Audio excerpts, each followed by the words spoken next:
national perception of the Philadelphia sports fan is that they are lunatics. Animalistic freaks that have a jail inside their stadium. Philadelphia is a blue-collar city. It's a union city. It's a rough-and-tumble city. The only thing they've cared about since 1776 is the Philadelphia Eagles. Eagles Nation, baby. Being raised up in North Philly, you gotta be hard. Whatever we do, we have to work at it 10 times hard.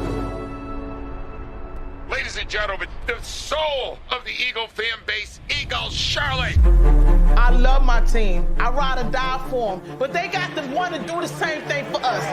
They got to want to do the same thing for the fans. I feel your frustration. 60 years in a slump.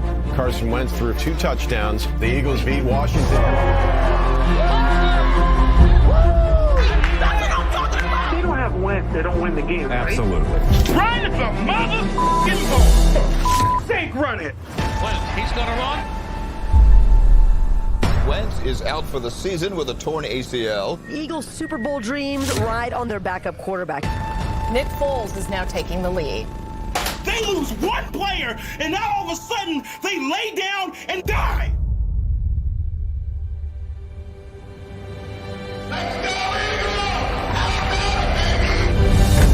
I believe in my team. It's going to happen soon.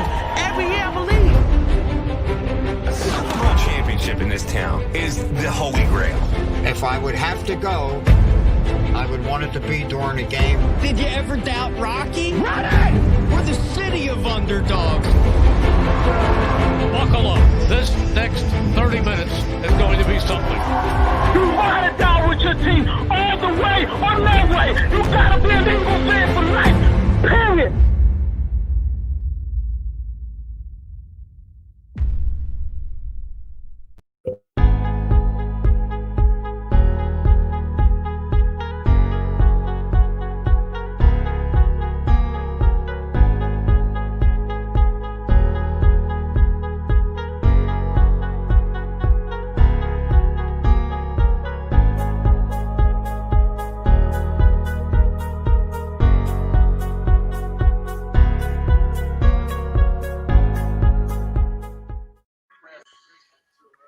And here we are back again with another Birds breakdown.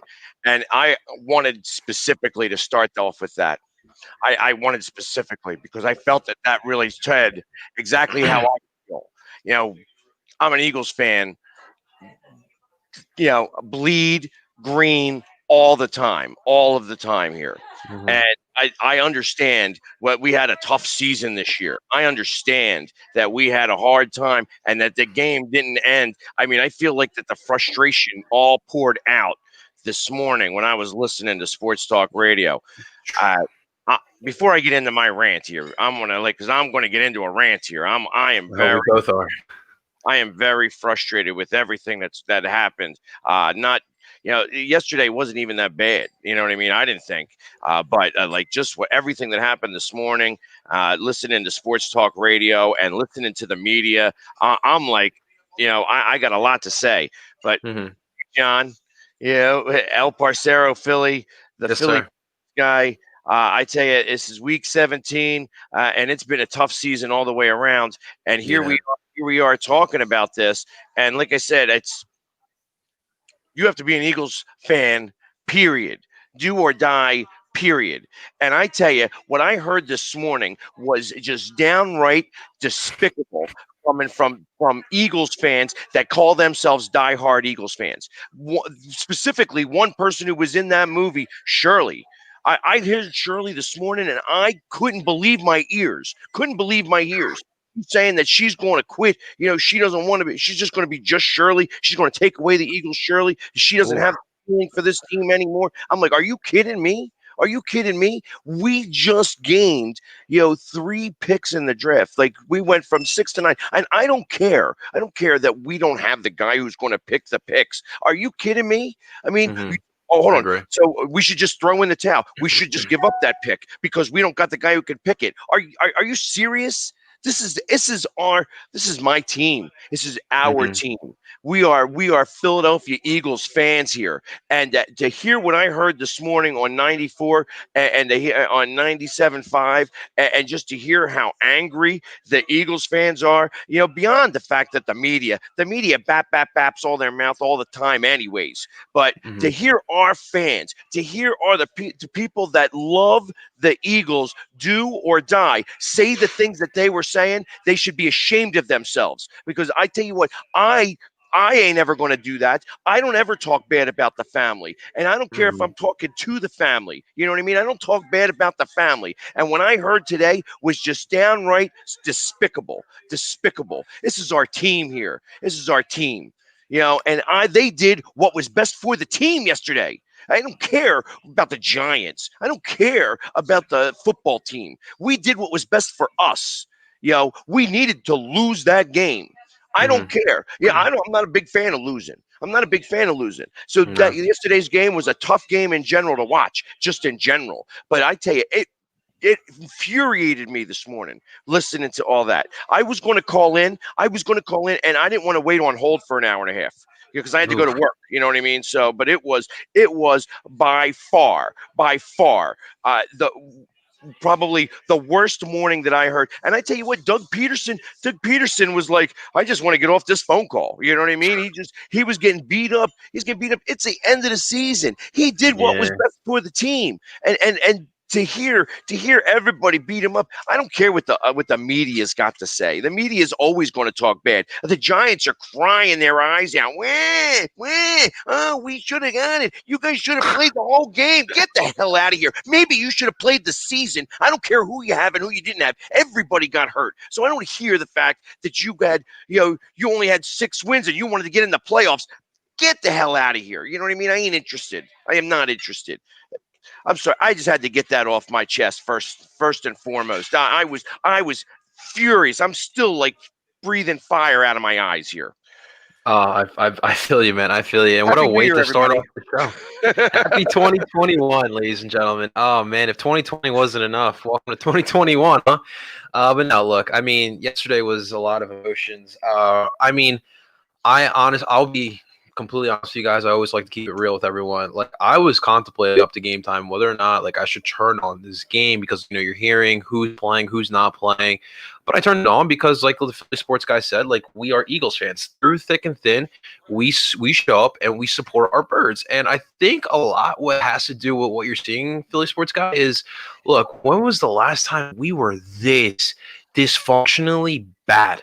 Like, I have to think, like, as a toddler, like, I think maybe when Ray Rhodes got fired, this is the last time we were in this type of situation. Like, this organization is in such disarray. Yesterday was just adding another like bruise to the body that we all endured throughout the 2020 NFL season with our birds. And I'll be honest, like, even looking at today, like, I did my fair share of like reflecting on the season slowly. I did watch the Doug Peterson and the Howie Roseman joint press conference, and I must say that was an absolute embarrassment. I felt super uncomfortable for both of them. Like, it felt like it felt like in high school, the two kids that, did like that nasty prank, like someone got hurt from that prank and both were the media members were just throwing these questions at them, and they both looked dumbfounded, like they didn't know what to do. And the crazy part is, the Philly sports guys, like, we're not even talking about this, but Jeffrey Lurie is more than likely going to keep both Howie Roseman and Doug Peterson. And nothing that I have seen over the past couple months tells me that they deserve to keep their job. Like, Doug Peterson as a leader of men, as a head coach in the NFL, some of the things that he is saying, you don't hear, like not taking accountability that you guys just weren't prepared this year. Like, the division was better than you. Like, it really was. And like, to blame COVID, like, my dude, all the other 31 other teams had the same issues that you did. Howie Roseman not taking he's not owning up for these draft picks that he's given us over these past couple of years. Like, you really think that J.J. Arcega-Whiteside is going to become some sort of Pro Bowl wide receiver the next couple of years? Come on, man. Come on, and like I do think that Jalen Reagor is going to bounce back. I think he's going to be a solid wide receiver in the NFL. But dude, this isn't a Brandon Graham type of situation. Like Brandon Graham, come on, like he became a Super Bowl hero. Like I don't see that in Jalen Reagor, and just pinning those two situations up as an example. Like no, I don't feel good about the future. When it comes to the Giants fans, look, we're going to talk a lot about fan base mentalities in this episode, I feel like, because we obviously, like the Philly Sports guy touched upon, like we're going to talk about ourselves. But for the Giants fans, guys, and I know you guys hate me after today, but look, fact of the matter is this division sucks. And I'll be honest, the Eagles don't deserve to be in the playoffs as a division winner because we all of us, even the football team, are terrible football teams. So you don't be mad at us because we lost last night. Be mad at yourselves because you're a 6-10 football team. That's what you guys are. You're a 6-10 football team. Stop pointing fingers. Be adults here. You sound like you sound like the next generation of kids that's coming behind me. Looking at their parent, looking at mommy and daddy, like, Mom, Dad, I didn't win the trophy. I didn't win the championship. Like, go give me the championship. Like, that's what you guys sound like. I just had to get it out the way. I would pull out my own fan base if that was the case. If we were doing that today, if we were in a situation the Giants are in, and I saw Eagles fans doing that, I will call you out. I swear on my mother that I love to death, I will call you out. I agree. I felt that it was just way. I mean, I knew that they were going to cry. It's just wah. I mean, well, maybe you should have played better. Yeah, they had 6 games where they lost by a 1 score that I heard. You know what I mean? I'm like, who cares? That's bad coaching. That's what that is. That's bad coaching. That's somebody not doing their job well enough. That's what happened. You know what I mean? They had plenty of opportunity to win this division, and they didn't do it either. So just like the Eagles had plenty of opportunity to win this division. Had we won Dallas, had we won in Dallas, we didn't even be thinking about the Giants game. So the Giants wouldn't have even had a sniff. So. I mean, let's call it for real. You know what I mean? Let's just call it straight for real. So I don't want to hear the Giants wah. I don't care. But I get some Giants fans on today to hear what their mentality is. But yeah, I agree with you. Yeah, and we're going to do this show a little differently. We're going to allow people to call in. Not right away. We're going to do some of our things first, but we're going to have people call in. So if you've got something that you want to get off your chest, whether you're an Eagles fan, whether you're a Giants fan, whether you anybody. I'm going to give you the opportunity to do it. It's today's the day. I mean, the season's over now. You know what I mean? So I know everybody's got very strong opinions about a lot of different things. I'm like, the fact there's a piece of me that says the fact that Wentz decided that he didn't want to dress for this game speaks a lot of volume to me. Because I tell you what, that guy is making a lot of money to sit around and to wear street clothes. He wore a lot of money to wear street clothes, and that actually I have a problem with that. I do have to ask though, the Philly Sports guy, did he want to sit or did Peterson want Sudfeld? It was his decision. Okay, it was his decision. So, and I can imagine that having Sudfeld in there. I mean, the Sudfeld experiment is definitely over now. Do we have that? To be honest, the Jalen Hurts experiment to me isn't doing so hot either. You know what I mean? I know he rushed for 2 touchdowns. You know what I mean? But realistically, he did not play very well at all. And I'll go over some of the numbers here in a little bit.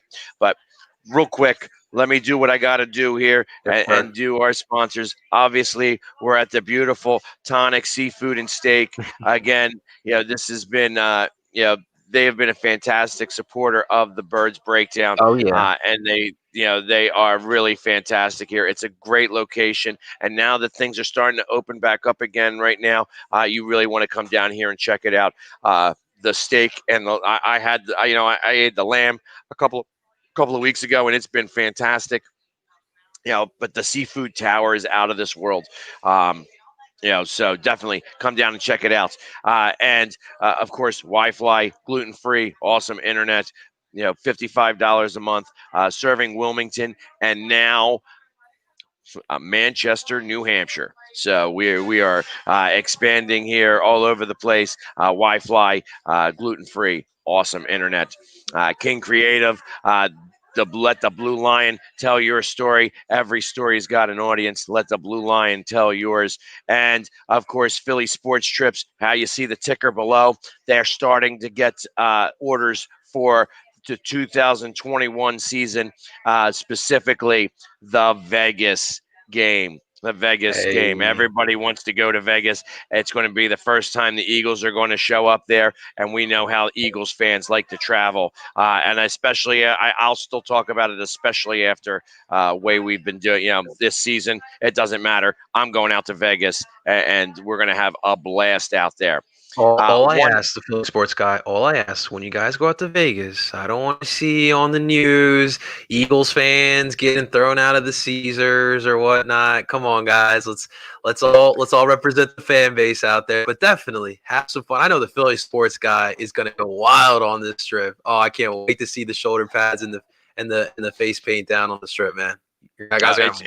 It's going to be a blast. It's going to be a blast. And I have one last thing that I want to share with everybody. I said it a lot yesterday, and I'm going to share it on the show today. I have decided, if anybody saw that I am raising money for Eagles autism, I made my New Year's resolution was to raise $25,000 this year for charities, and I'm starting off with the Eagles autism. So if you, I'm asking everybody, I'm pleading with everybody because I'm looking to raise $3,000 on this event alone.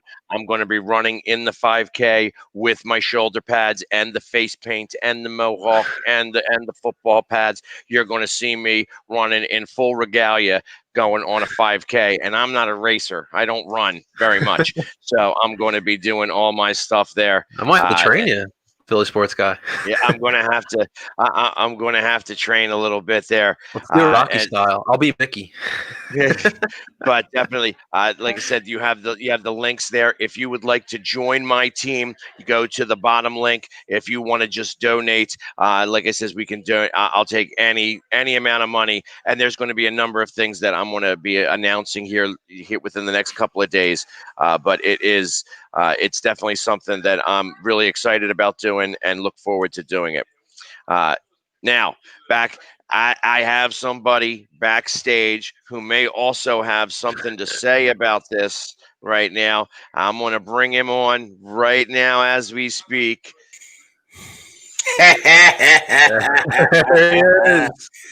What's going on, everybody? It's your boy Skippin', a.k.a. Sneaky G. Bird. I love it. He came with the energy. I'm happy he did. Oh. Did you get my message on TikTok? Oh, me? Yeah. I didn't get any message on TikTok. When did you send that? Oh, I'm gonna tag you back. I saw the comment. I commented you back. Did you? Well, to be fair, I did just get off work. I saw the message, and I'm like, oh, I'm gonna tag you back, right? You know that. So it's well, first off. Happy New Year. First time I've seen you this year. Happy New Year. Welcome to 2021, man. It gets wilder. Right? And so I wanted to bring Sneaky G on because I felt that beyond the Washington game, obviously Washington made it into the playoffs and they were happy with the result of us throwing that game yesterday. So I didn't feel like that they really needed to say anything to us about this. And I can imagine. Yeah, I wound up on the show, on Sneaky's show last night, right after the game, still all painted up and doing my thing. And, it was fairly light at the time. What has been the temperature of the Giant fan base as you've heard it lately? Well, okay. So first off, let me say, Philly Sports Guy, thank you so much for having me on. It's always been a pleasure. You are my nemesis. So, okay, honestly, So the collective of Giants, and thank you for allowing me to speak for the Giants base. It's kind of like we're like shrugging our shoulders. Like, what are you doing? What are you doing? But I want to throw something at you. Okay, I myself, I'm not trying to get my hat straight here. I'm not upset to the fact that basically Philadelphia or the Eagles just gave up. Now, I don't want to say gave up. They just stopped playing, stopped being competitive. Because I'm going to be honest with you, as a fan, as a Giants fan, I don't like the fact having, or I should say, not having my destiny written out for me. You know what I'm saying? I don't want to depend on other people. I want to do what I need to do, get in the playoffs, and we control our own destiny. That's what I want. That's what I wanted. Okay. So to be fair with the Philly game, I don't want to say I was disappointed because I had very low expectations. Okay. When you have a fan that eats horse manure after the Super Bowl, I mean, your expectations can only be for so high. But seriously though, I want you guys to remember this. A few weeks back, I think it was the very first time you had me on your show, and I came up here and I gave kudos to your coach, Doug Peterson, for taking accountability for the way his team was playing. And now, you know, in my mind, I'm like, hey, coach, listen, you were getting it from the fan base because you guys weren't competing. And I remember it was that time where they had that voting where it was like, what is it, like 95% of it was coaching. They said it was coaching. And he was on that radio station where they brought up how they brought up basically that, how it was because of coaching. And then they brought him on and he said, wow, thanks for bringing me on, leading that. And then he says, I'm frustrated. You know, we're all frustrated. Put it on me. You can't have your cake and eat it too. You can't complain about not winning, but then showing up and not winning. When it was fourth and 4, and you don't kick the field goal to tie the game, or even if the game was out of reach, I get it, but it was still competitive. That's what disappoints me. That's what puts, like, I'll say, egg on my face when I backed up that coach. When I backed up your coach saying, I like that, he's accountable. But then, and I don't know if you heard it. And I'm not going to speculate and say who said what. But when the coaches came in the middle of the field shaking hands, you heard somebody, I don't know who, say thank you. And I'm sitting here like, wait a minute. So that's my disappointment. But again, I will say this: we shouldn't have been in that situation in the first place. I'll go with that. I mean, I think a lot of us in Philadelphia recognize that we are a bad team. Like, this 2020 Eagles version is not that good. I think the fan base is split down the middle as far as Doug Peterson now, because some of the stuff we saw this year. I mean, we talked about it before, the Carson Wentz relationship. Like, what the hell happened? You know, he seems like he's favoring Jalen. He's on the sidelines talking to Jalen, buddying up. Personally, I am soured a lot on Doug Peterson just from what I have seen this year. It's just crazy. Like, a lot of what happens with the Eagles, especially Carson, especially Doug, like, we can't explain. Like, we don't know what happened, like, from last year to this year. My thing is, like, I was upset that they did that, like taking Jalen out in the beginning of the fourth quarter. Like, remember, Jalen is also too fighting for a job. Like, his job is not set next year, so this is kind of his tryout for 2021. And you take him out for, Philly sports guy put it out perfectly earlier about Sudfeld. Like, we know who Sudfeld is. Sudfeld is a trash QB. What do you need to see from that, Doug? So I think a majority Eagles fans can agree that we weren't happy with what went down in Lincoln Financial Field on Sunday night. We just don't understand a lot of the, and I from hearing you, like you seem like a logical guy, as you always are, Sneaky G. Like I appreciate that. Absolutely, a lot of the Giants fans. I fake it, just so you know, I'm faking it. A lot of the Giants fans coming well, predominantly me. The argument is that we had no room for doing that. We had no room for tanking. It was disgraceful, and we should all feel disgraceful. And it seems like they are more upset the fact that we lost than the fact that they were you guys were a 6-win team this year. And that's where I don't understand, because if I put myself in those shoes, I would try to put myself in the shoes of the other person. And if that were me and my team got put in the Giants situation, and the Giants were to lose to Washington same way we did, I wouldn't be mad at them. I would be mad at myself because we're not good enough to be in the playoffs. I know it sucks. Like, I get it. It sucks. You had an opportunity to be in the playoffs. I sympathize with that. But come on, let's be adults here. But I think it's the fashion. And let me also jump in on that. Mm-hmm. I hear what you're saying about being a 10 losing team going in the, at the time it would have been history, right? It would have been history. But the thing about that is, that's not our fault that's in the rules. The rule states that the division winner with the best record. So for anyone that can make that complaint about, if we were to if we were to make it, it's like yelling at the Walmart cashier for the price of the Snickers bar. Why is this $1? This shouldn't be $1. Well, I don't make the prices. We just go by what's given to us. So, and that's being said to you guys. Let's say you guys were 4-11-1, and everybody else was 1-3 or whatever. You qualified. You were the division champs. Your easy argument would be like, "Hey, that's part of the rules.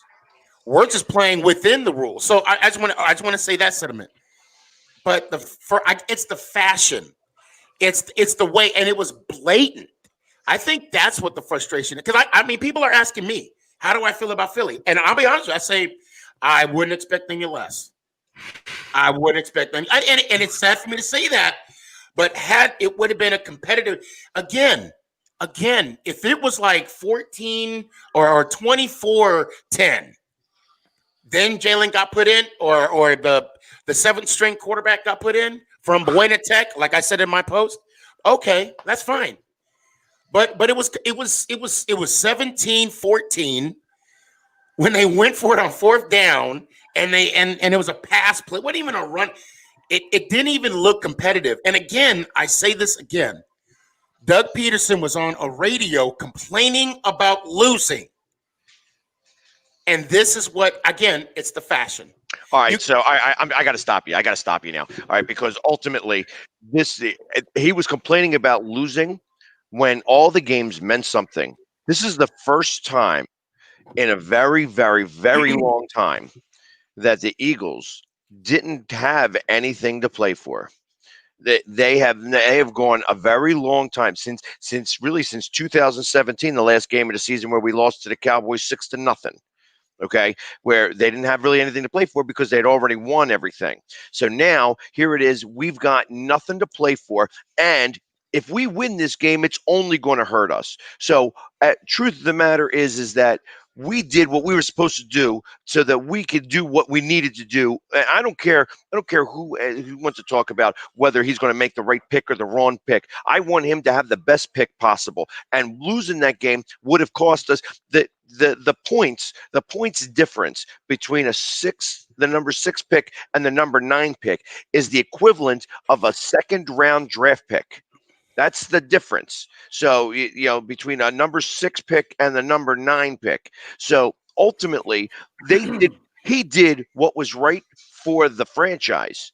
And I don't care, because ultimately this happens all across. I mean, Jacksonville's been doing this since the Jets won. They're like, okay, we're going to put out nobody, and we don't care because we're playing for a quarterback. You know what I mean? And we're going to fire our coach and do whatever. I mean, it happens all of the time. But because it was Philadelphia, that everybody wants to jump on the bandwagon to beat us up. Truth of the matter is that if every other team did their job properly, it wouldn't have been on us. I've been getting hate all season long because every week I say that we're going to win and we don't win. You know what I mean? I had us going 10-6, 11-5, and here it is. You see how far off I am.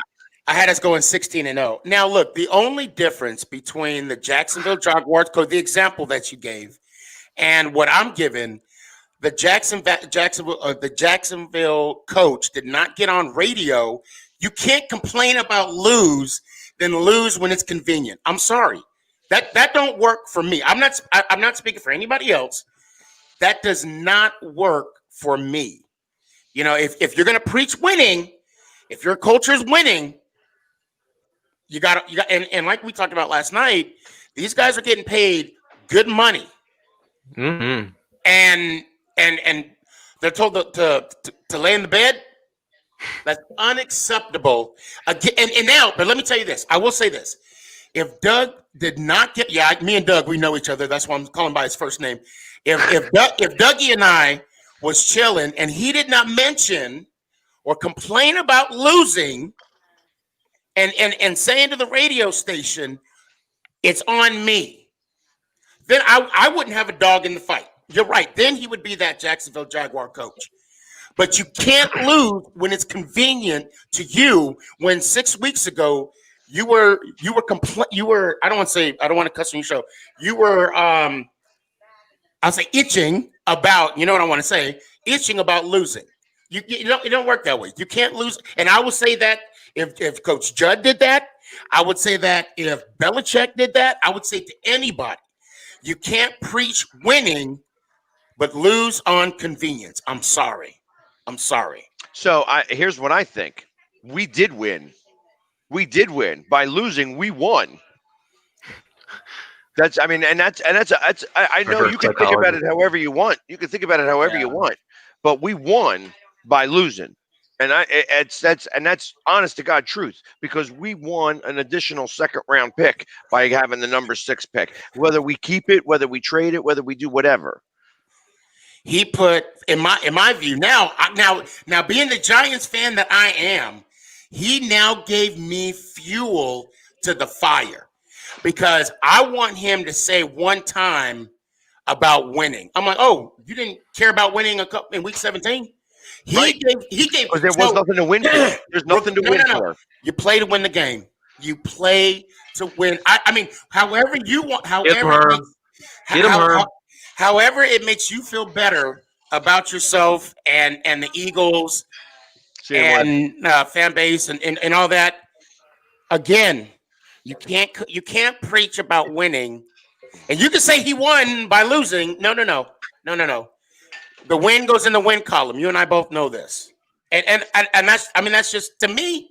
I mean, that again, you cannot preach about winning and lose on convenience. I mean, okay. Well, you got to help me with your name, because Philly sports guy. No, I mess up names all the time. It's okay. El Parcero Philly. It's El Parcero. Parcero is just a term we use in Colombia for homie. So I'm the homie from Philly. I'm going to jack that up, bro. It's all good. Wait. No. El Pas. Okay, help me out. We can say Parcero. We can say Parcero. That's easier. El Parcelli. Well, the Philly sports guy, I mean, his transformation from week 1 to week 17, my guy sounds like he's Colombian too.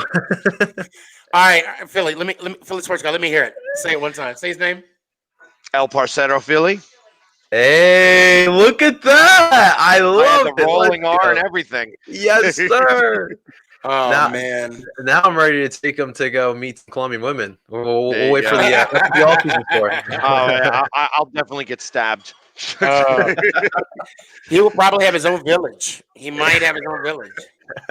But no, I mean, at the end of okay, let me just throw this out again. Yes, if Ingram now here's the question: if Ingram would have caught that, how big would that pass would have been had it wasn't dropped, right?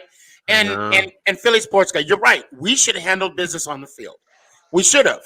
And here we go. El homie, Philly. There we go. Is that cool? There you go. There you go. If you're down with EPP, there you go. Yeah. If you're right, if we would have won more games, you're right. That's fact. Then nobody can argue that. But yes, I am going to tag you back on that. But the only thing I want is I just can't get that. You understand where I'm coming from with Coach. And I read a little bit of his press conference. I wanted to read it for this interview, just so I could present it as well.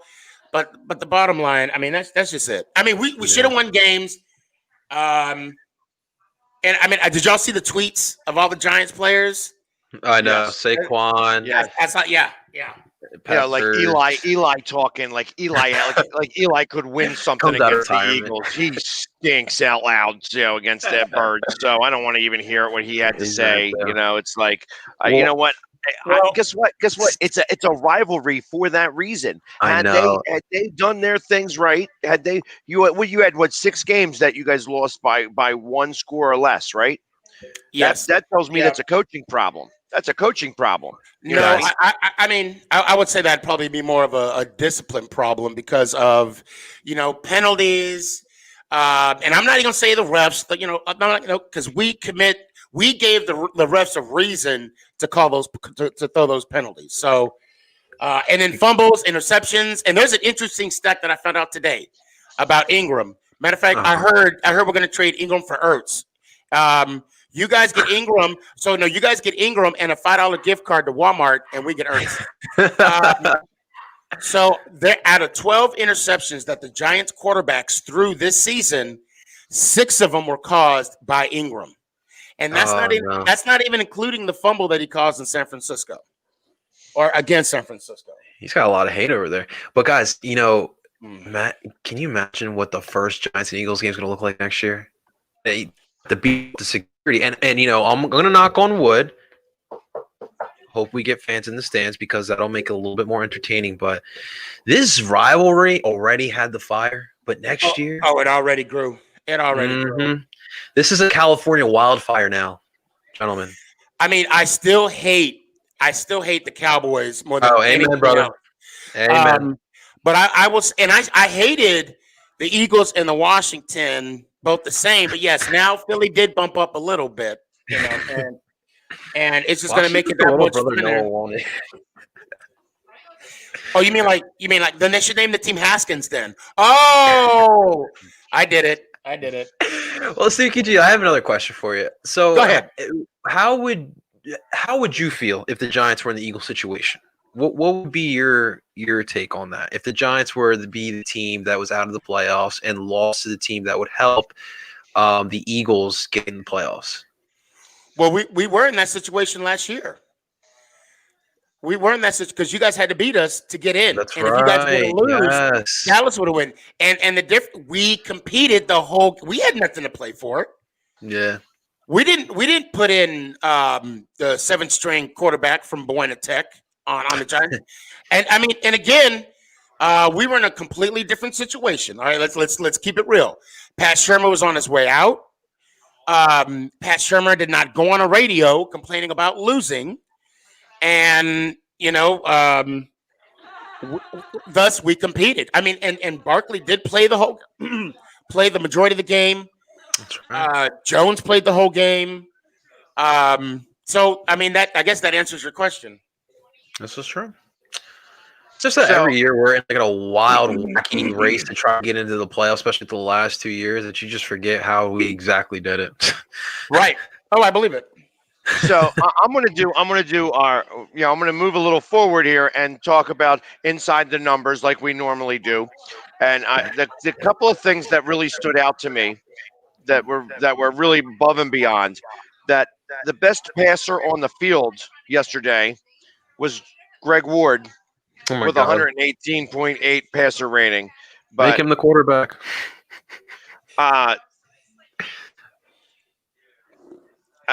And then ultimately, I mean, it was Alex Smith was 22 of 32 with 75.3 passer rating, 2 touchdowns, 2 interceptions. Jalen Hurts had a 25.4 passer rating. And Nate Sudfeld had a 14.6 passer rating. So ultimately, those are the things that are, really the biggest deal. So beyond the rushing, obviously Jalen Hurts scored 2 touchdowns, but he only rushed for 34 yards. They actually had him pretty well contained as well. There was a lot of different things that happened in this game that hadn't to do with the game. You know what I mean? And had they just left him out there, he might have lost. He was going to lose this game anyways. Because I think that Washington had his number at that point, and we had an offensive line that was a half a turnstile. So it was like literally they were just coming in on one play. You watched our tackle just stick his arm out and just literally let him pass. Like literally watched it, and he just stuck his arm out and just let him pass and go crush the quarterback. It was just like, are you kidding me? Are you kidding me? Like, this is what I got to deal with. Pryor shouldn't even start for an XFL team. You know what I mean? It's that bad. So at least Ingram was involved a lot of the time, where I feel like half of the Pryor at one point they caught him fixing his gloves in the middle of the play. The play. So and that's what it is. It's just like, so I feel about so many different things about this. Truth of the matter is that we deserve to lose the game, and the fact that we decided to do things to ensure that we lost isn't really. Everybody can cry about it all they want. You know what I mean? Truth of the matter is that we were allowed. We're allowed to.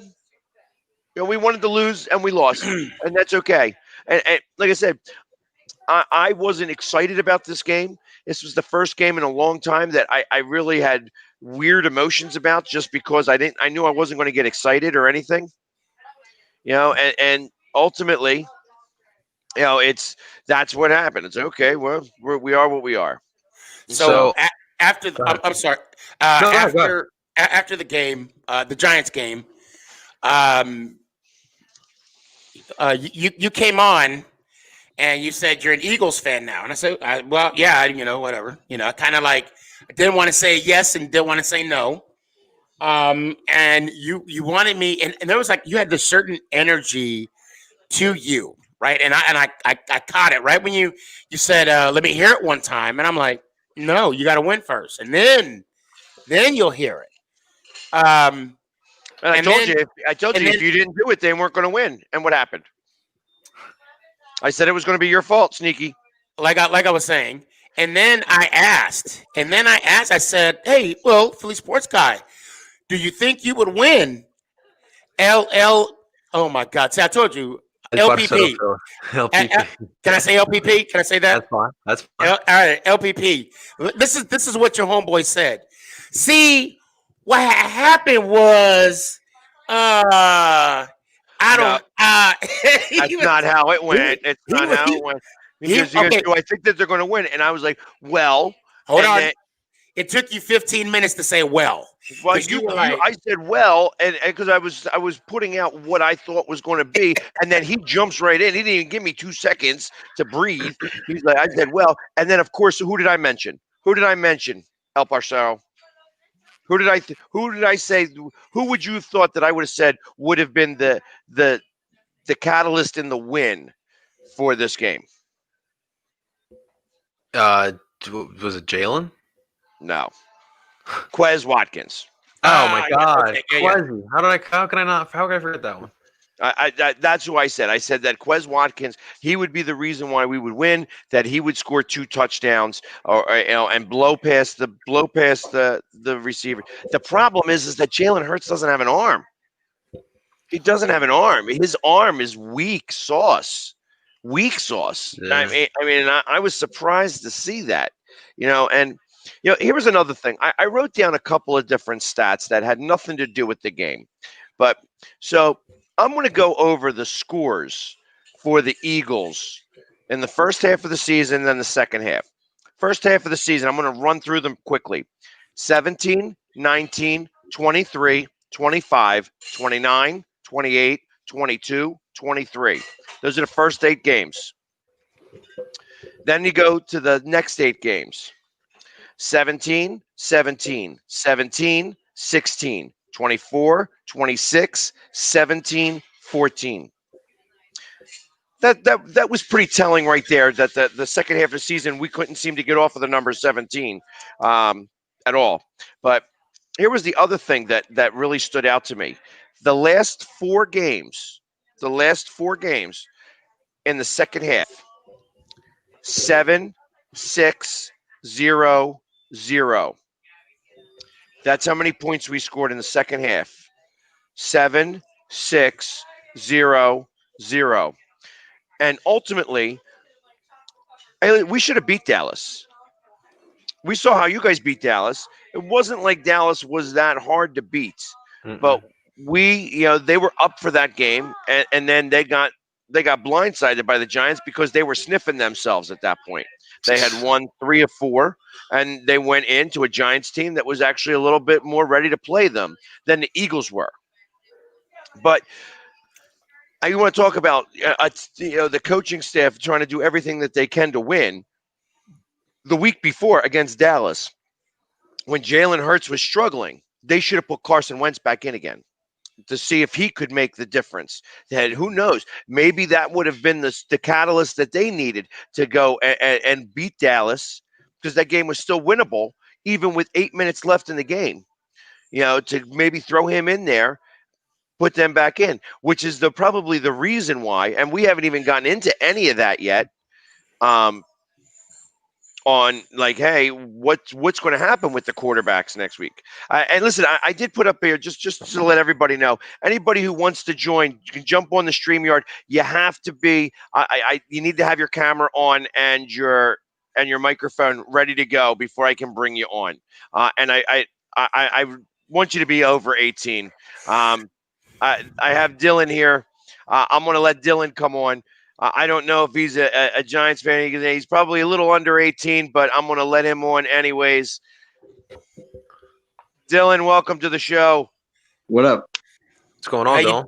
How you doing, Dylan? What's up, man? Good. What about you guys? Pretty good. Doing well.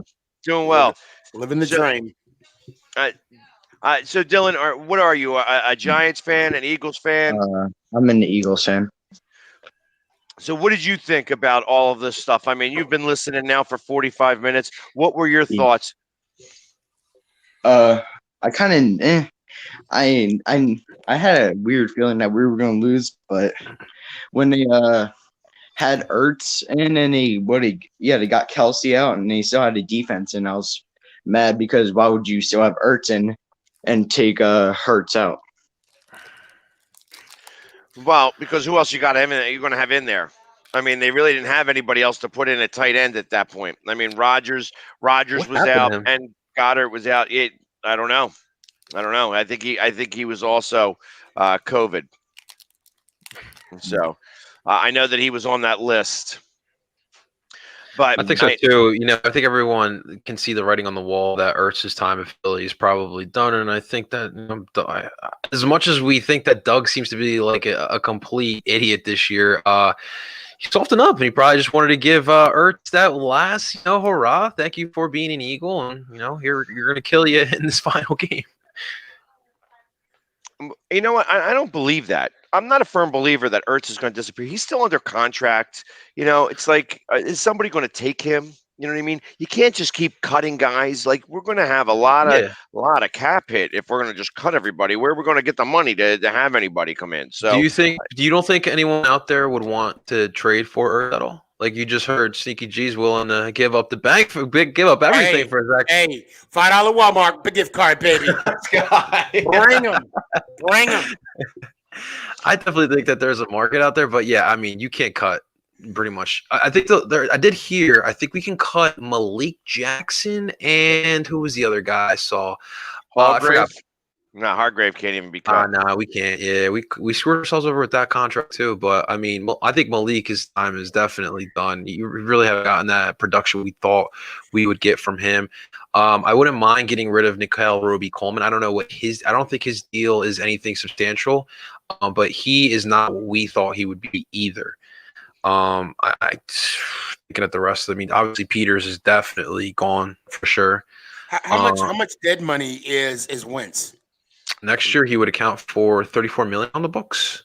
Okay. Correct. Yeah, I mean, so somebody else has to pick up that contract, or they have to waive it, right? So the thinking. This is what I heard. So one thing you could do is, if Wentz really doesn't want to get out of here, which it seems like he does, Wentz could give the Eagles a blank check for like $20 million, and the Eagles would have to eat up like $13 or $14 million, which obviously is a little bit better. But that's if Wentz really wants to get out of here. Then him and his guys would probably be up for doing that. But I would think that Wentz wants to get out of here. I don't think especially I think the writing on the wall, Doug and Howie are going to stay. I don't think Carson wants to stay for any of that. I really do think that relationship is dead, and it's really hard to imagine, Carson and Doug reconciling a relationship. You know how it is in the NFL. These are professionals. This is a business too. So yeah, I mean, I think that Wentz will be gone. It'll be up to see who is willing to take that up. I mean, obviously everyone wants to throw Indianapolis. We'll see if they really want to do that. I don't think the Patriots. I just think, just knowing Bill Belichick's mindset. Oh, right. Yep. I didn't even think about the Pats. Does he really want to put up with that type of deal? Like, yes. We're expecting to get a high draft pick, right? Like, we want a first, at minimum a second rounder, right? But I mean, I think we all here in Philly Nation, we want a first round draft pick for Carson Wentz. I just don't. I've never ever seen Bill Belichick willing to do that for any type of player. So I just don't see it happening. One thing you guys should really think about is Denver. Now, John Elway, you guys know John Elway sucks at talent evaluation, especially when it comes to the quarterback position.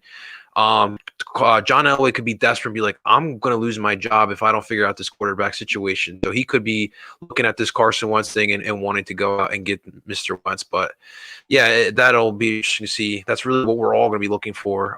Just this quarterback situation as well. I mean, I Philly sports guys have really been sold on Jalen. I'm really like, is he really the guy? Like, even if he is the guy, like, do I trust what's in place right now to develop him to make him into the quarterback he wants to be? So no, I don't. So the quarterback situation, beginning of the year looked great, and now it looks like a complete mess. Well, real quick. So Dylan, because I know that you've been sitting here and listening to us go nonstop here. So sorry, Dylan. Yeah, real quick. Yeah. Who's your thought on the quarterback for next year? I mean, I don't see why Wentz will leave, because he started half of the season and we all saw that he couldn't get the job done. So it's like, at this point, just bench him. So I think Wentz will stay. I don't know. I tell you, after watching them both, I still like Wentz. I would much rather have Wentz. So it's been it was okay watching Hurts for a little while, but as I said when we were talking about it, that if the moment that we bring in Hurts, the season was over. Then Doug Peterson said it, and then Hurts actually played okay in game one. Did something worthwhile. Got a little bit of a spark in the Packers game, and then beat the Saints. The Saints were not really the Saints that week. They brought their C game, and they got beat. And then they couldn't do anything else afterwards. Like he couldn't win another game after that. So, he played halfway decent against Arizona. And then it's like he stunk against Dallas. And he stunk yesterday. Sneaky G, you see how Doug Peterson constantly contradicts himself? Well, that's the thing. That's what I'm getting right now. And yeah, it's funny because I heard that the quarterback position, and this was before the game, that the quarterback position was still open, and it's not definite that Jalen is the franchise, not the starter. But then after the Giants-Cowboys game, I heard that Wentz wanted a trade. So, but yeah. EPP, I think, or ELPP, I think Peterson needs to just, because I'm going to hold him accountable for what he says. I mean, that's kind of what I'm going to do, as I do everybody. And Yeah, I mean, it's funny how you caught that, and I just laid back in the cut. I just laid back in the cut. So, well, I appreciate you coming on, Dylan. I know that we kind of talked over you a little bit, but I really do appreciate you coming on and paying attention. And hey, listen, this season's over, but don't worry, next season's right around the corner, and the fans will be in there. So when we hear booing, we know that we're being heard loud and proud. You know what I'm saying? Yeah. Thanks. I can't wait for the Flyers. That's right. That's right. The Go orange Flyers, and the black. let's go. Dylan's a smart fan over there. There you go. The orange and the black. I appreciate it, Dylan. Thank you very much. Thanks, Dylan. No problem. Awesome stuff. Yeah, let's go Flyers. So I just saw about Wentz's contract. 2021 roster bonus, $10 million paid the third league day of 2021. Yeah, he's not going to be he's not. I mean, if he's getting that $10 million, he ain't going nowhere. That's if he gets that bonus. Well, that's what they were saying, that he could actually pay the money back. Yeah, I'm looking here because the 2021 $10 million bonus, roster bonus in 2022 $1,000. What? And then 2023 $5 million. 2024 another $5 million. So that would be the $20 million you were talking about. Yeah, correct. And then not only that, that's the $20 million in bonuses, but like also the annual salary is larger, because they were making some. So we have somebody. Oh, go ahead. Go. We got more guests. Let's go. Yeah, I was gonna say we have somebody, but I'm just waiting for him to get his camera and stuff together here. Gotcha. So. Oh, I got more to talk. Let me know when you're ready. I could. There we go. And I don't know. This is Keith here. What's up, Keith? What's up, Keith? What's up, my man? How you feeling? What's going on? How you feeling over there? Good. So now, Keith, are you an Eagles fan? Are you a Giants fan? Washington. Ravens! What? We got a Ravens fan. That was a terrible. Cut it. Kick him out. A Ravens fan. You guys got lucky that Miami lost. So you guys, you must be feeling really excited that Miami got beat. Yes, I'm very excited. So what we got? A whole bunch of Ravens fans trying to get on right now. Yeah, you got him. Keith, you got the camera on. Got to have the camera on. Oh boy. 3. Oh man, we're looking Keith. There you go. There got the camera on. So what do you think? What do you think they're going to do this week against who are they playing? They're playing what? Indianapolis? No, Tennessee, right? The Ravens are going to go to the Super Bowl. Hopefully that happens. And so are you think that they're going to beat Tennessee? Yes. Yeah, that's who beat them last year, right? No, we lost to them last year. That's what I'm saying. The Tennessee Titans beat them last year, so I don't know. That's going to be a tough game, and you got to go to Tennessee to play them. So it's going to be a tough one. Yeah. Keith, let me ask you, how'd you become a Ravens fan? I was born in Baltimore. Nice. Where do you live now? In Cecil County. Nice. Gotcha. All right. So you're still in the neighborhood for the Ravens fans. Keith, how old are you, man? I'm 15, 13. Oh. You're 13. they're narking you out. They're narking you out. Who just timed you out? My brother's girlfriend. Oh, okay. Man. Where's she at? Bring her over here. Where's she at? Hey, how you doing? What's going on? How we feeling? There we go. Are you guys all Ravens fans? No. Yeah, she's a Miami Dolphins. Miami Dolphins. That's funny. Week. So who's your favorite Raven? Lamar Jackson. Hey, okay, good choice. Yo, your brothers. All right. Well, listen, good luck this week. I'm going to be watching it because I'm not going to be watching the Eagles. So I'm going to see how you guys are doing. All right. So good luck this week. And maybe we'll see you in the Super Bowl. Who knows? Lamar Jackson's got something to do. So, but all right, my man. Take care, Keith. I appreciate you coming on. Thank you. All right. So hold on. We do have a Giants fan out here. So Okay. but I gotta get him to get his camera on. Get your camera on. Get your camera on. I don't know. He just says Giants fan. Yes. Just has a B. So I'll wait till he gets the camera on. So I'm seeing this breakdown of this contract. Wow. Yeah, man. It's tough. It's a tough contract. Yeah, Sneaky G. Wait till you guys get to pay Daniel Jones, man. I'll wait. Yeah, they're gonna be waiting forever because they ain't paying Daniel Jones. Well, so here's the problem too. Here's the problem. So after the Eagles decided to part ways with Nick Foles, right after 2018, they then decided that we are going to invest all in on Carson Wentz, and that right there, maybe they should have waited just maybe one more year, right? You keep them on that rookie deal, but it is what it is. They jumped the gun, and we're in a situation. But positions like running backs, quarterbacks.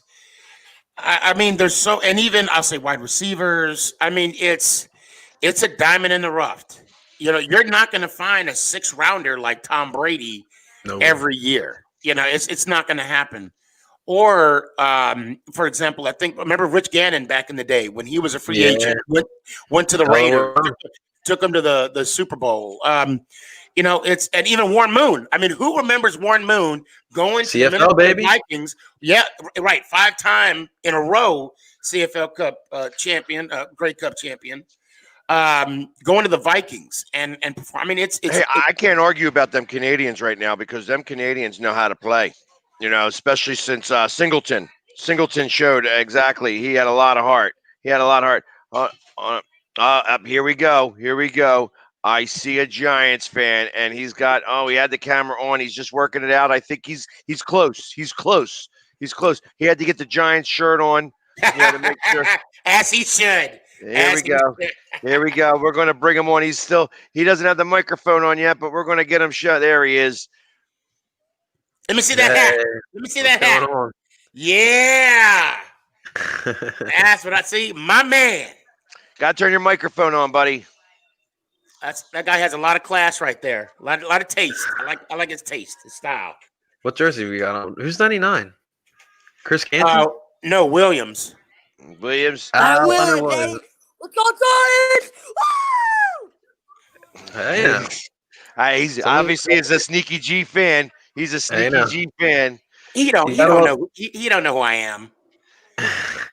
You gotta love the energy, though. So. Oh yeah. I'm just giving her that. Well, let me. Do you know?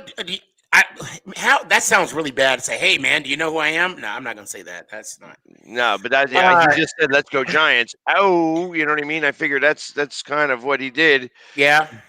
I like. Nick has that hat too. I like that hat. So how you feel about the game yesterday, man? What's up? Wait, first of all, what's your name? Giants fan. We're talking to you. Yeah, there might be a little Nick. Okay. How did you like the way we played yesterday? Played good the first half, then the second half came out a little lazy. Then okay, fair. Daniel Jones got that big field goal. Wasn't a catch, but I'll take it. Hey, it was a catch on the field. That's all that matters. Yep. And no red flag came out. So I keep hearing about that red flag that never showed up. But who's your favorite Giant? Man, I'm back in my jersey. Okay. All right. Okay. You think they should pay him? You think we should keep him? Oh yeah. I even got a sign when he was on the Jets. I got a signed picture. Okay. I love where it was. That's what I'm talking about. That's dedication right there. He's a big fan of his. That's what's up. He's from New York. What part of New York are you from? I'm from New Jersey. There you go. That's right. Because that's right. There ain't no New York Giants fans in New York. They're all in Jersey. Most of them are in Arizona. I could think of one at minimum. There you go. Well, Nick, I appreciate you coming on, buddy. Yeah, thank you very much. If you want to give him a shout. He did it. He did it. You gotta trademark that, my guy. He does. I love it. And somehow I got another Ravens fan. I tell you, the Ravens fans are all over the place today. But he doesn't have his camera on. He needs to have the camera. You guys got to have the camera on if you're going to come on. You know what I mean? So I said no. Must be 18, no exceptions. But that didn't work here. So what I am saying though is, and Hyper Knight. You know Hyper Knight, the Vegas Knights guy, kid that wants to come on. Yeah, Hyper Knight, if you want to come on. So they got a super fan? The Knights do? No, we have he's a Knights fan, he's a Broncos fan, and he happens to call in on all the shows. Yeah, so I only know him as the kid with the really big fan. He's got a really big fan on his thing, and that's what you see most of the time. You see the fan up on the ceiling. I don't understand how some of these kids don't like being on camera. Yeah, that's what I'm saying. I got to put them on camera because I've gotten bitten before. I've gotten bitten before, and I will not get bitten again. So you have to be on camera because I'm going to see exactly what's happening. You're not going to catch me off guard again. Right. Yeah, especially because these are kids. You know what I mean? I can't have any of this stuff. You know what I mean? Yep. Can't have any of that stuff happening. I mean, so ultimately, but to go back on what we were talking about, you know what I mean? The Ravens guy is trying to get it working. I got the message on that. So, but to go back on what I was talking about here, and maybe the Philly sports fan is going to want to come on. Michael may want to try to show up. Come on, Michael, if you can. Okay, you might as well show on up. Let's go. So ultimately, what I do think has happened because of this is that I like the fact that it's going to be more of a rivalry between the Giants and the Eagles again. I feel like that rivalry got a little squishy because we spank you all the time. You know what I mean? That we beat you all the time. You know, and that's been the thing. So I'd rather. So you remember that movie, The Little Giants, where towards the end it was like the second half. The annexation of Puerto Rico. That was the play. Well, not that one, but the coach was saying, well, yeah, we're losers, we're this or that. But there was this one time that I won. So I will say this year we had that one time, and that's all we needed to make more times. So I believe that there might be a trend happening.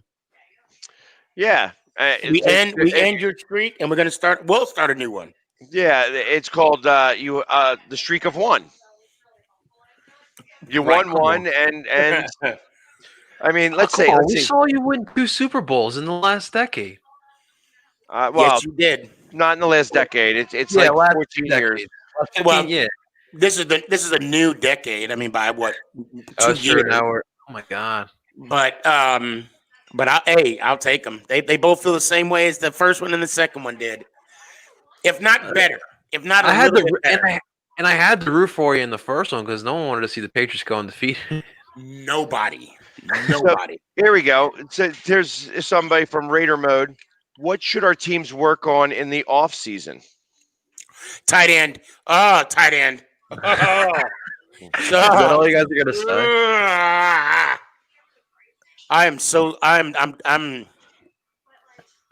We need a tight end. What about the offensive line? Is it as good as it can be? Well, you can always improve. I believe we had some flashes. As far as offensive line. I thought we played. I think after the Arizona game where we just got destroyed, even though Baltimore took it to us, we improved a little bit each game, I believe. I think you also could use some receivers too. Get rid of Colton. You're right. Too much. I'm sorry, man. That man talks too much. I think he's on his way out. In my opinion, I could be wrong. But no, yeah, I think if you were to ask a Giant fan today, it would definitely be a number one receiver, a Odell Beckham-esque type receiver. Yeah, well, look what happened with the last one that you had. You got rid of him. Well, it's because that catch got to his head. I'll say it. That one play got to his head, and now he can't stay healthy. There was no turning back. Yeah. All right, so I got somebody coming on. This guy's been reaching out to me. I think he's an Eagles fan. Yeah. I am Eagles fan. How y'all doing, fellas? How's everything going? Good. How you doing? I'm doing pretty good. Listen, my name is Dennis Holmes. I'm from the Ignorant Thinker podcast. I podcast a lot, man. I was coming on here because a lot of people really want to know what Doug Peterson was thinking. Why did he take out Jalen Hurts? Why did he put Nate Sudfeld in? Yeah. It was a couple things that went through my mind when I seen it happen. One, I guess he wanted to see exactly what we was getting out of Nate Sudfeld, and are we going to pay him again to be a backup, or is it time for us to go get a new backup? You got to get a starter. Who's going to be your starter? Your starter be Jalen Hurts. He's on the Hurts wagon there. Yeah, I'm on the Hurts team. Nothing against Carson Wentz, but I just think that he lost the eye of the tiger. I agree with your point there. I agree with your point. It looks like he lost his eye of the tiger, and you know how that goes. Once you lose the eye of the tiger. But now, and you know why. You know why he lost the eye of. I'm sorry. What is your name, sir? My name is Dennis. I go by the Ignorant Thinker podcast. Dennis, it's your boy Stephen, aka Sneaky G Man. Nice to meet you. I think the reason why Wentz got or lost the eye of the tiger is simple. You have a statue of a quarterback that's not him. The year that you took your team to the playoffs, and you reward him by getting a second round quarterback, a highly touted quarterback, and I think that's why he lost the eye of the tiger, because I don't know, maybe he felt the team didn't have confidence in him due to his injury issues. Right. He could have done the same thing what Rodgers did. That's exactly what I was about to get to. When the Packers drafted Love, he was like, we doing this now? We doing this? Okay. You're gonna pay me. That's like one of my biggest knocks. Yeah. One of the biggest things that I noticed is I don't think that he ever had to worry about competition until Nick Foles won that Super Bowl.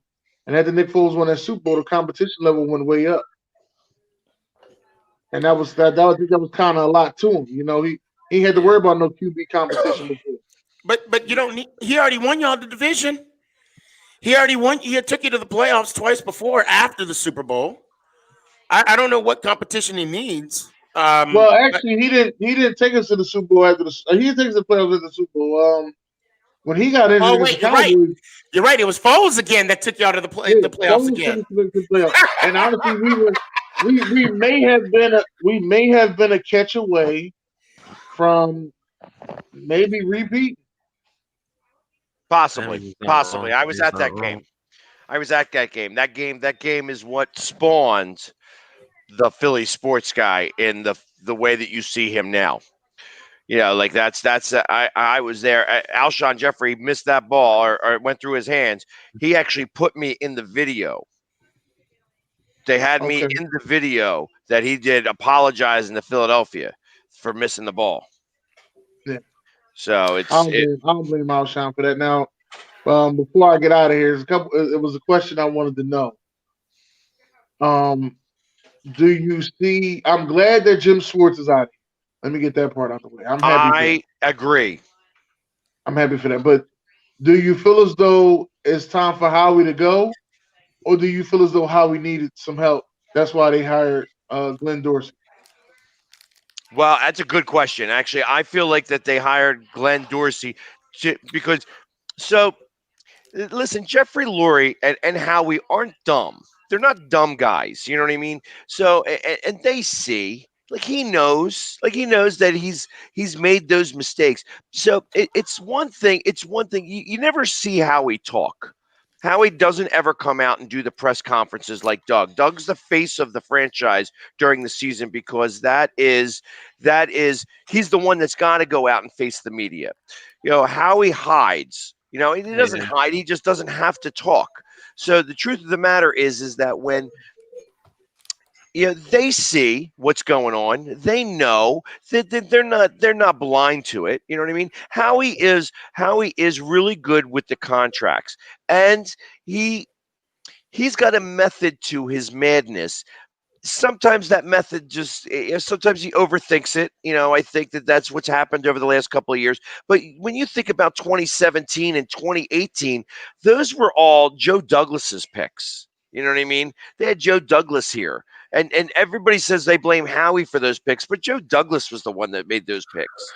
You know what I mean? And then, and the one thing that I remember, because when Jeffrey Lurie does his State of the Union address, he says that he said in his exact words, I take copious notes on who is doing the drafting. And who is picking the players. He takes copious notes, and I'll never forget that statement. It's like copious notes, because copious is a 50-cent word. You know what I mean? I had to go look it up to find out what that meant. You know what I mean? So, well, I didn't, but I knew it. So my thought is that, they are very in tune with what's going on, and he knew he needed some help. He knew he needed some help. He needed some fresh eyes and somebody who knows football to be able to do this thing. This isn't Madden. This isn't, let's create a guy with 99 attributes all over the place. You know what I mean? You have to be able to do things a specific way. And that's the big deal. And I think that, so bringing him in is definitely a help, and you're going to see more help coming. It's not just going to end there. You know what I mean? I wouldn't be surprised, because Joe Douglas is gone. Joe Douglas may come back. I wouldn't be surprised if that doesn't happen either. Oh, man. Well, here's the thing. I would like to see Howie leave Philadelphia in the front office. Look, I get it. He's a great negotiator or whatnot. But the fact of the matter is, his deficiency is that he does not know how to evaluate talent. And that is the reason why you are constantly seeing some of these bad deals after bad deals. Look, if you want to be one of those championship teams, you build from the draft. You've seen it constantly over the past, the whole entire history of the NFL. You build from the NFL draft. So, this whole thing, he's a great negotiator, that's great and all, but, we need someone here who knows how to find someone in the college ranks, find someone off the street to be like, that is the player. Anyone can sign a player in free agency, because remember, guys, you don't build a team through free agency. We did that once here in Philly, the dream team year. We all remember how that went. That's not how you build a team. So I would love for Howie to be gone, because I've seen enough of him. We've seen about a decade of Howie Roseman running the Philadelphia Eagles. I'm ready for a change. I'm ready for a young guy with a new voice, a fresh idea, with a coach that will work together. I want a Pete Carroll and John Schneider type of relationship here in Philadelphia, because that's what I believe thinks works in the NFL. You need good people with good heads who want to work as a team. I don't 100% agree with that. I understand you build through the draft. I think we build our offense and defensive line through the draft. But when we won the Super Bowl, we went out and got a lot of free agents, and we put them together, and we went out there and won it.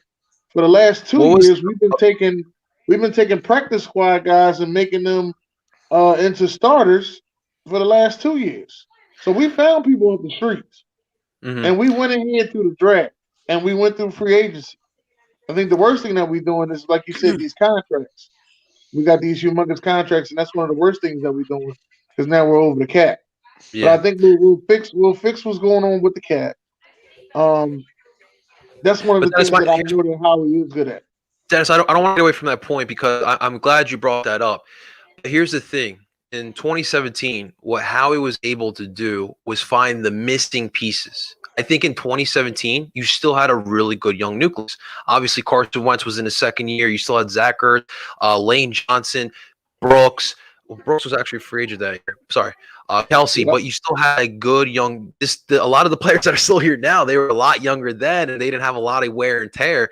And another thing too is that the other thing too is that these guys have been playing into the playoffs the last 3 years. That puts wear and tear on your body. It's kind of like obviously the Eagles haven't had the same success as Golden State, but those guys are look.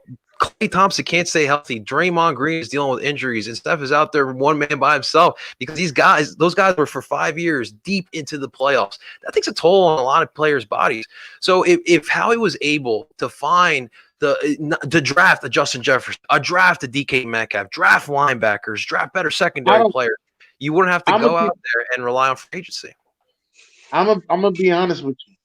Even if we did draft a DK Metcalf or Justin Jefferson, I don't believe that they have the same type of performance that they had in Seattle and Minnesota with us.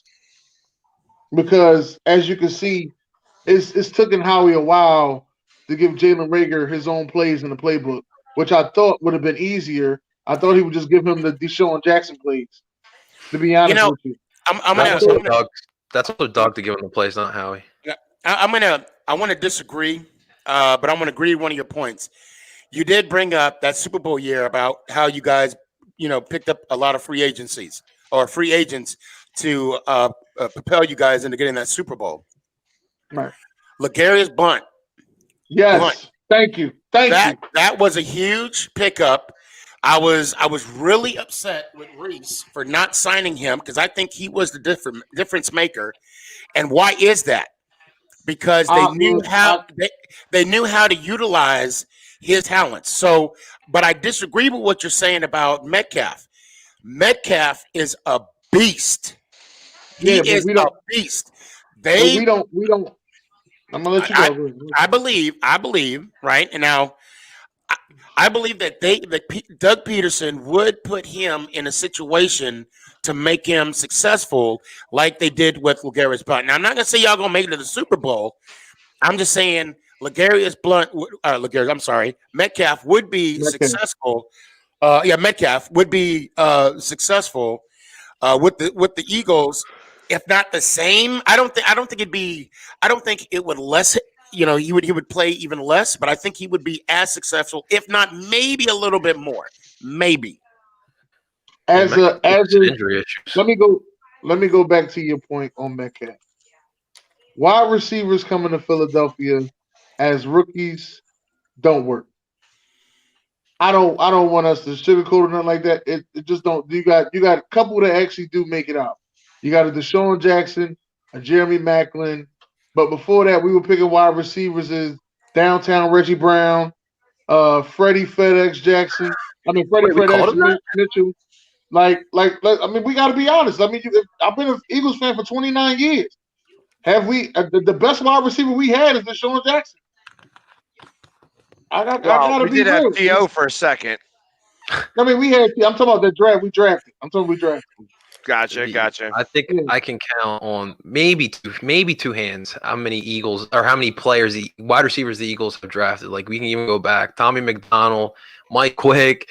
You just said Sean Jackson, Jerry Maclin. Like it's don't forget Nelson Aguilar. And what about he didn't produce here. Nelson Aguilar, Jordan Matthews. Wait, are you saying I'm not saying sneaky G-man. I'm not saying that DK Metcalf don't have the talent. I believe he's very talented. Believe that, but his talent won't be used to his best ability in Philadelphia. Is what I'm saying. Okay. There are certain teams out there. I hear you. There are certain teams out there that knows how to use wide receivers to their best ability. Y'all are one of them. I would say Pittsburgh Steelers, the Seattle Seahawks. There's a couple other teams too. But if you go to a team like the New England Patriots, I believe that N'Keal Harry's a stud, but he's on the wrong team. That's what I believe. I believe he's a stud, but he's on the wrong team. And that's some of the things that I'm saying. Now, going back to the LeGarrette Blount situation, I think LeGarrette Blount was a locker room problem that nobody's talking about. I believe he was a locker room problem nobody was talking about because they went and got Jay Ajayi too easy and too fast. They just easily spent the 4th round pick on Jay Ajayi. Yeah, Right. but wouldn't you have spent a 4th-round pick of Jay? Wouldn't you have done that? I don't think I would have. I think I would have just went LeGarrette Blount, Corey Clement, and I would have went with who was the kick return guy? Dennis, why do you think he was a locker room problem though? But well, they didn't bring him back. Like it don't seem like him and Doug had a good relationship. Well, he only had a 1-year deal. Yeah, right. I know he only had a 1-year deal, but and if you go back and you look at a lot of highlights, like you'll see us score touchdowns, and somehow he's in the end zone celebrating with the team, but he wasn't on the field. He wasn't on the field for that play, but he's in the end zone celebrating with the team. Like it's a lot of that I was just sitting back looking. If you go back and look at the Philly, when they say you want Philly, first thing he do is go to Doug and say, well, what play you put in, Doug? He go right to him. Right. I could be 100% wrong, but I just don't believe that. I don't know. I don't know that that's the case. I think that he was actually. I think that. So one of the things that I thought that he and Long did, and right after this, I'm going to have to let you go because I do have a couple other people that want to try to get on here. But I thought that one of the things that him and Long did were bringing a culture of winning. They brought a culture of winning into the locker room because they had just won with the Patriots, and so like. Then doing that, even in Detroit, he did really well there. And I know that people, were really excited to have him on the team. I was actually surprised that the Eagles did not bring him back, although I think he wanted a lot of money. It's the same thing with like Bennett. Like Bennett wanted a lot of money, and he did his job really well. But then he started to want money and then start talking about it, bap, and that's what did it. So that's kind of the issue. So, I mean, I don't know. I can't say that he was a locker room problem, mostly because he's like, when he did go up to Doug and he's like, what play are you calling? And he showed him, he goes, in this bitch? You know what I mean? That's in every video that you see. He's like, it was, and I thought that showed a certain level of comfortableness, with the coach to be able to say it that way. I think it was like Doug. It was probably too much for Doug. Like, this guy's doing too much. That's how I felt. Like, it's like he's doing too much. Like he's asking for plays. He's jumping. He's going from off the sideline over there to make sure that he's in the celebrations. I don't know. I'd want a guy like that. Somebody, I want. Listen. Just in case LeGarrette Blount's watching this, I want LeGarrette Blount back. Okay, let me get this out of the way. I have no issue with LeGarrette Blount. Just in case he's watching this, no issue with LeGarrette Blount. I would love to have LeGarrette Blunt back. I miss LeGarrette Blount. No, man, be honest. He owes you $5 and he hasn't paid you back since, and you are upset. No, he don't owe us nothing, man. You need to collect on that. Get that interest. Come on back. I used to love saying roll that blunt. Come on back so I can keep saying it, all right? But y'all fellas, y'all have a nice day, man, all right? I appreciate it. Thank you so much for coming on. I'll be back in touch with you, man. We'll get together. We'll coordinate on something, my man. No I problem. appreciate you coming on, brother. Thank you. All right. I tell you, Let's Go Ravens has been dying to get on. He said he's got his camera working. Show me you got the camera working. Let's Go Ravens. There he is. Oh, there he is. What's going on, man? Hey, what's up, man? He's been waiting patiently in the background over there. So Mr. Ravens, Let's Go Ravens. What do you think about your game coming up here with Tennessee? I'm not really confident. We lost to the Titans last year, and I don't think we can do it. You don't think LJ Fort can be the one that stops the running game of the Titans? No. No? Well, at least you're honest. I appreciate the honesty. You even sound defeated, bro. You all right? You good? It's not even game day yet. How old are you? I'm going to offer you a beer. How old are you? I'm 12. Are you what? 12. Yeah, you're 12? Okay, Nick's 13. He drinks all the time. You're good. Yeah. he drinks thimbles full. Right. So, I'll ask you this. What are you afraid of more? The defense of the Texans or the running game? I mean, Derrick Henry. The running game. Okay. You don't think you guys have a counterpunch for that? No, not really. You don't think it's Lamar's year, man? Oh, well, that's what I was trying to go to. Yeah, he is. You don't think it's his year though? It's his time to go on a playoff run and go to the Super. No, I'm trying to get him a little excited. Okay, all right. Listen. I'll tell you what. This is what we'll do. I want you to get in contact with the Baltimore organization. Let them know that they don't have to show up, and the New York Football Giants will go in your place easily. It'll be the AFC North. And I will show you. Look, listen. So what's your name? My name's Joshua. Joshua, look, bro. Josh. You have an opportunity. Your team is in the playoffs. I want you to believe. I don't care if you think they're gonna lose, 7, like one of those crazy college scores, 78. You believe that your team is gonna win. You can't just sit there and say, man, we're gonna lose. Do you know how hard your team took to get to the playoffs?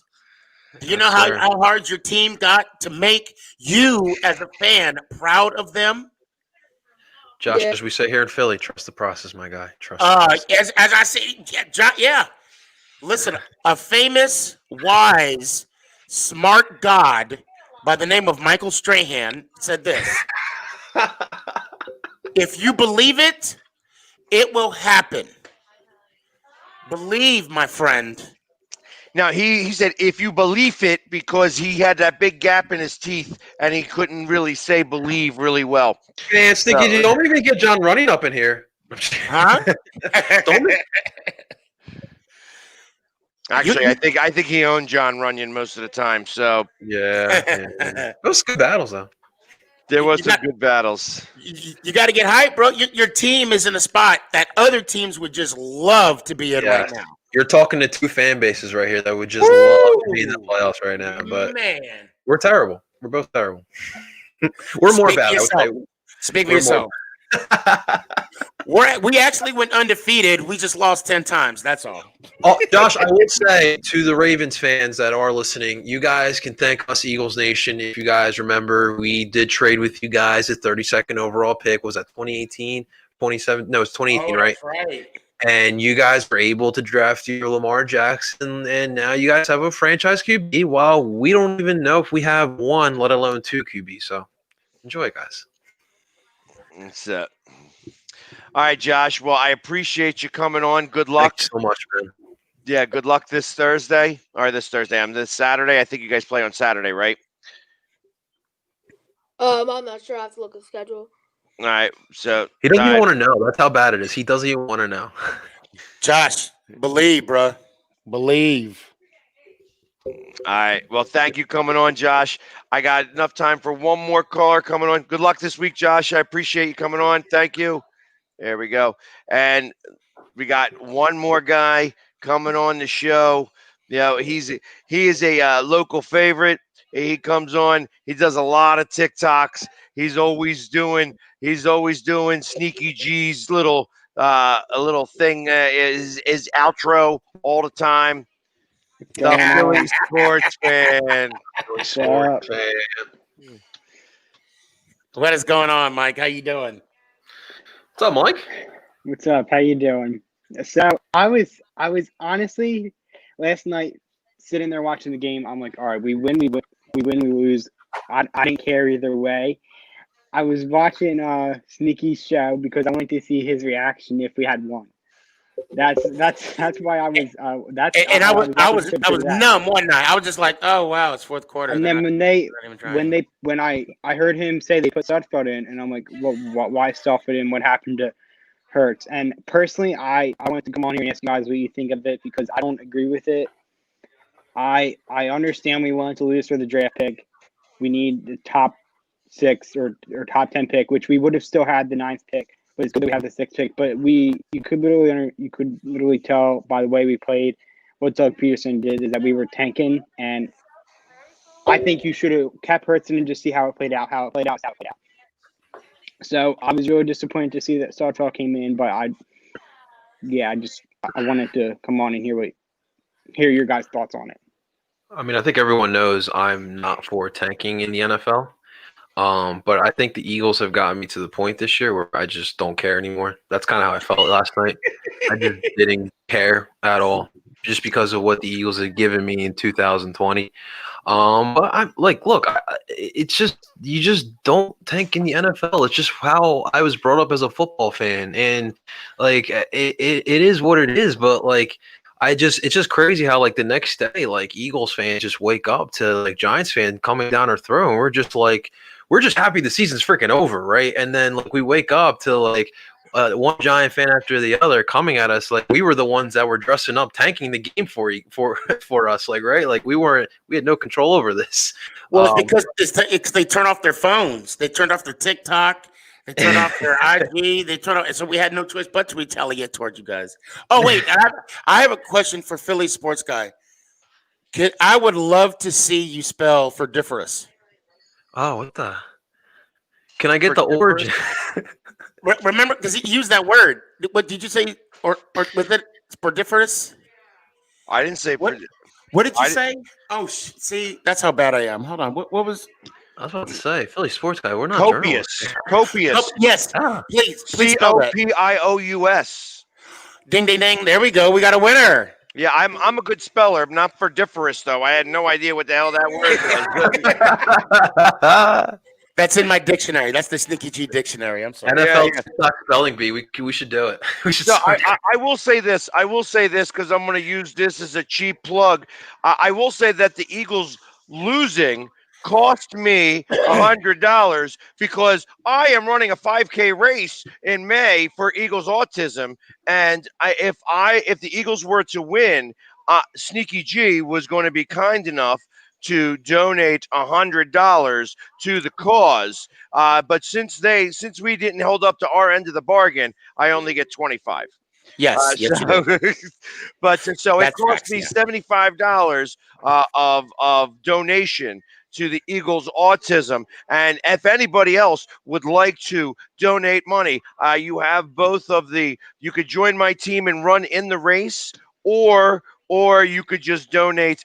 You could donate the top link or join the team in the bottom link. Either way, I'd love to have everybody just join in. Every donation is accepted. Listen, I got to raise $3,000. That's a lot of money. And I'm trying to raise $25,000.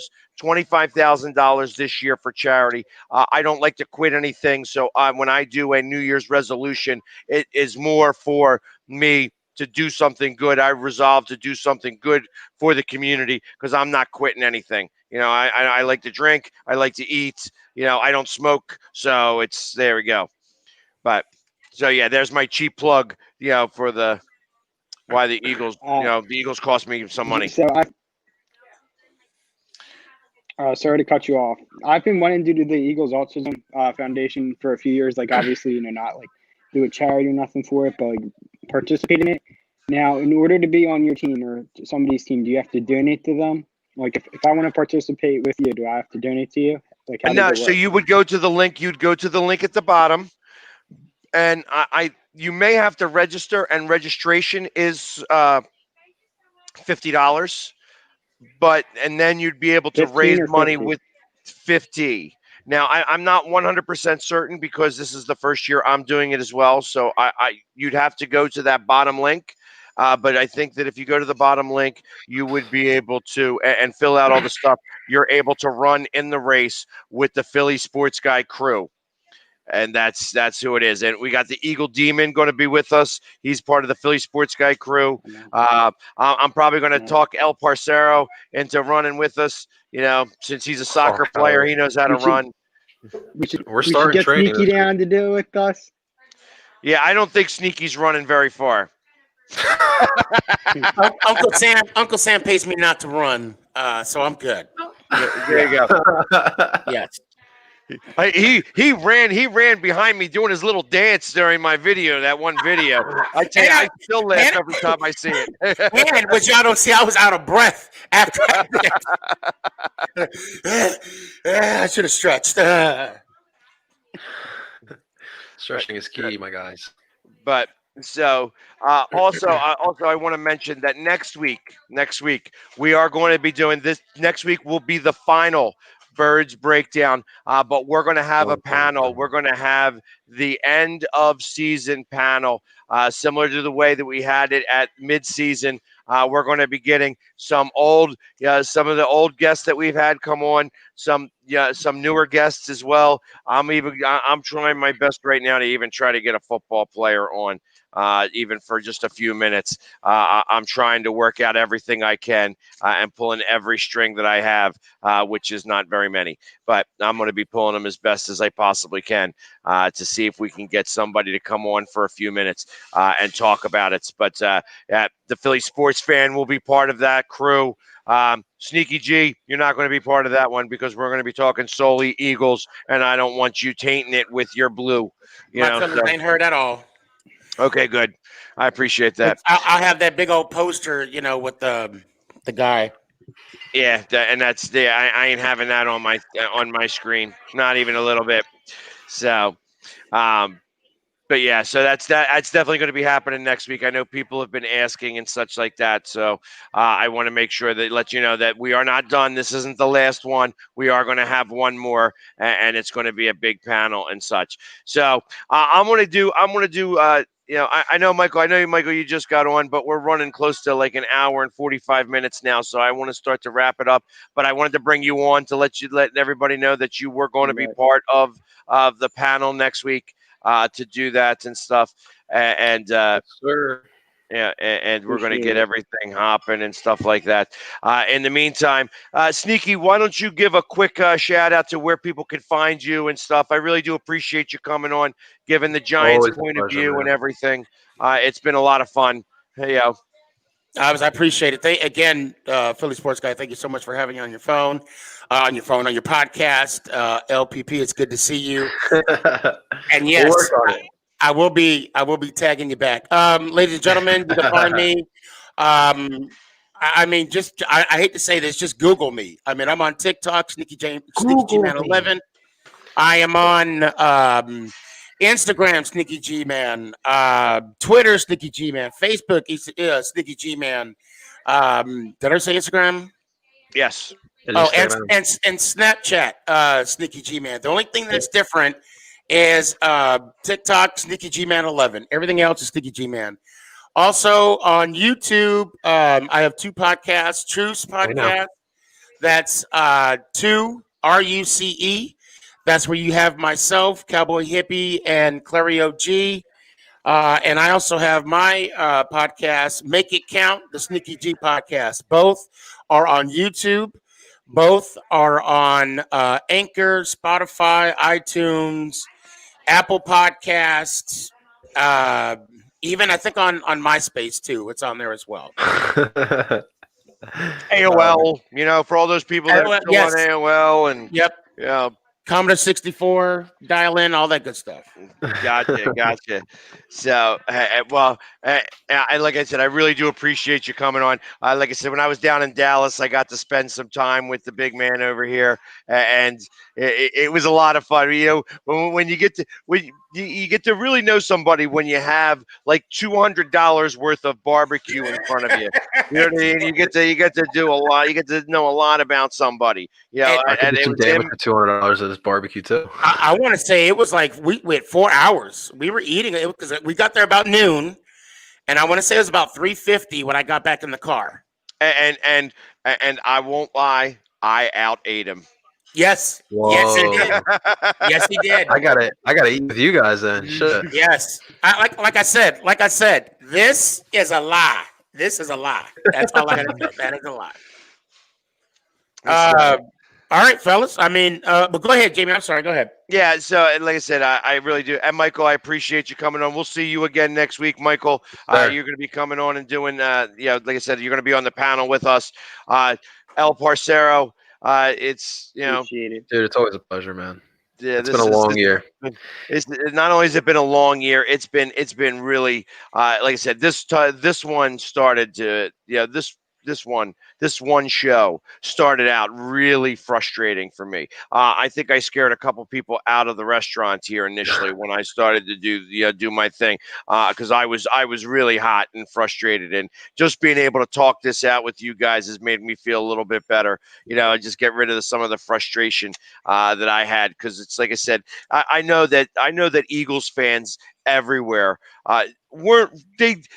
this game didn't matter as much, and they didn't care as much. They were letting out their frustration of the season, in this one game. And I know that that's really what it was, beyond the fact we're not in the playoffs. We like to be in the playoffs. It's been 3 years in a row, and now we're not in, and we had every opportunity to do it, and we didn't do it. And that's what's really the most frustrating thing for Eagles fans all over the place, because there were such high hopes to not have any of them come to fruition is really a big problem. It really is. Really is. I just wanted to say real quick, because this is the season. Well, this isn't the season finale, but as far as the regular season goes, this is kind of like the last episode of the 2020 NFL season for the Philadelphia Eagles. I just want to thank everyone for tuning in week and week out. It's crazy how the Philly Sports Guy and I started in week 1, and I wanted to thank the Philly Sports Guy out as well. Trusting me to be his co-host throughout this season. It really truly means the world to me. The Philly Sports Guy knows me and knows my mission.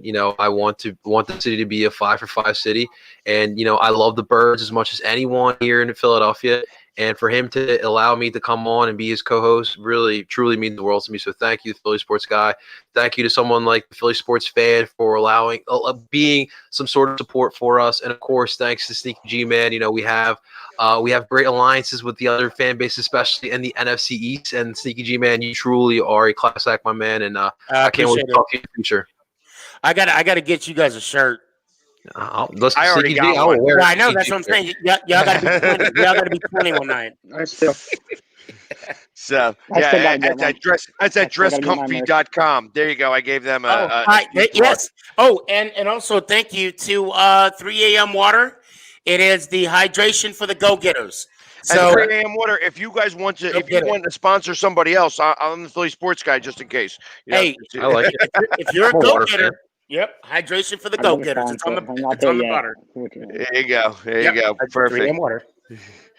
But all right. So listen, guys, I really do appreciate it. Thank you so much. Happy New Year to everybody out there. Stay safe. We're almost through all this COVID stuff. I feel like that everything's going to be starting to get back to normal, and we're going to be back out at sports sooner than later. Yes. And just I'll mention this briefly right now. I am going to the Super Bowl.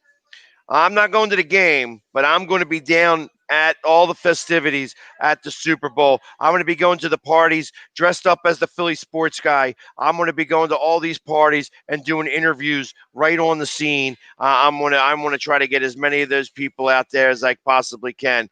So that's going to be something to look forward to here. So even though the Eagles are not in it anymore, the Philly Sports Guy, like I said, when sports don't sleep, and neither does this guy, so. But listen, guys, thank you again to our panel, everybody, and everybody here who's watching. Go Birds. Go Birds. We'll see you guys next week. Yeah.